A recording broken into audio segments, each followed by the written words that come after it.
कौमी असेंबली के अंदर जनरल इलेक्शन साल 2024 के लिए टोटल कितनी सीट्स हैं, उनमें से डायरेक्टली इलेक्ट वोट कितने लोग होते हैं, खवातीन की कितनी नशिस्तें हैं और माइनॉरिटीज की कितनी नशिस्तें होने के बाद टोटल कितनी बनती हैं। आज के लेक्चर में आपको एक तो ये बताऊंगा और दूसरे नंबर पर पाकिस्तान के सूबों यानी पंजाब, सिंध, KPK और बलोचिस्तान के अंदर जो सूबाई असेंबली की नशिस्तें हैं वो कितनी हैं, पहले कितनी थी और अब कितनी है। तो शुरू करता हूं मैं अपने लेक्चर को। सबसे पहले मैं आपको नेशनल असेंबली के बारे में बताता हूं साल 2024 के यानी मौजूदा इलेक्शंस के लिए।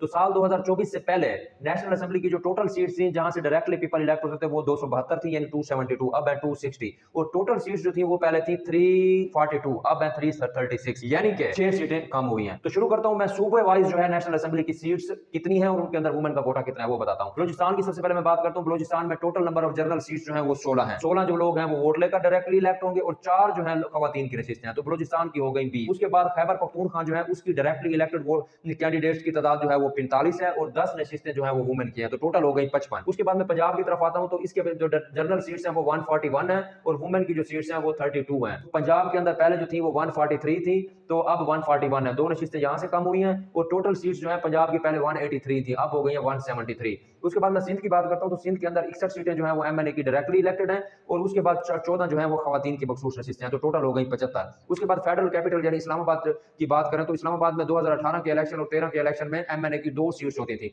अब उन 2 को बढ़ाकर 3 कर दिया गया है यानी इस्लामाबाद का जो इलाका है वहां से 3 MNA मुंतखब होंगे। उसके अलावा जब मैं नॉन मुस्लिम्स की बात करता हूं तो नॉन मुस्लिम्स की जो सीट्स हैं वो 10 हैं। उसके बाद टोटल चारों सूबों की जो सीट्स हैं वो 266 हो गई फाटा मर्जर टू KPK के बाद, ठीक है, यानी मौजूदा हालात में 266 हो गई। खवातीन की मखसूस नशिस्तें 60 हैं और नॉन मुस्लिम्स की 10 हैं। तो टोटल सीट्स हो गई 336। अब मैं प्रोविंशियल असेंबलीज की तरफ आऊंगा, उनका भी डेटा आपके साथ इसी तरह शेयर करूंगा कि साल 2024 के जनरल इलेक्शंस के लिए प्रोविंशियल असेंबलीज की कुल कितनी सीटें। सबसे पहले मैं आता हूं बलूचिस्तान की तरफ। बलूचिस्तान में जनरल सीटें जो है वो 51 है, वो वुमेन का कोटा जो है वो 11 का है और उसके साथ नॉन मुस्लिम जो है वो 3 सीटें हैं उनके लिए। तो बलूचिस्तान असेंबली की टोटल सीट्स जो हो गई वो 65 हो गई। अब मैं आता हूं खैबर पख्तूनख्वा की तरफ। खैबर पख्तूनख्वा में जनरल सीट्स जो है वो 99 है, 99 यानी वोट लेकर इलेक्ट होने वाले कैंडिडेट जो हैं वो होंगे 99 यानी MPA 99 होंगे। उसके बाद वुमेन की जो सीटें हैं वो 22 हैं और नॉन मुस्लिम्स की 3। तो इस तरह खैबर पख्तूनख्वा में टोटल बन गई 124। उसके बाद जब मैं पंजाब की बात करूं तो पंजाब के अंदर टोटल जनरल सीट्स जो है वो 297 है।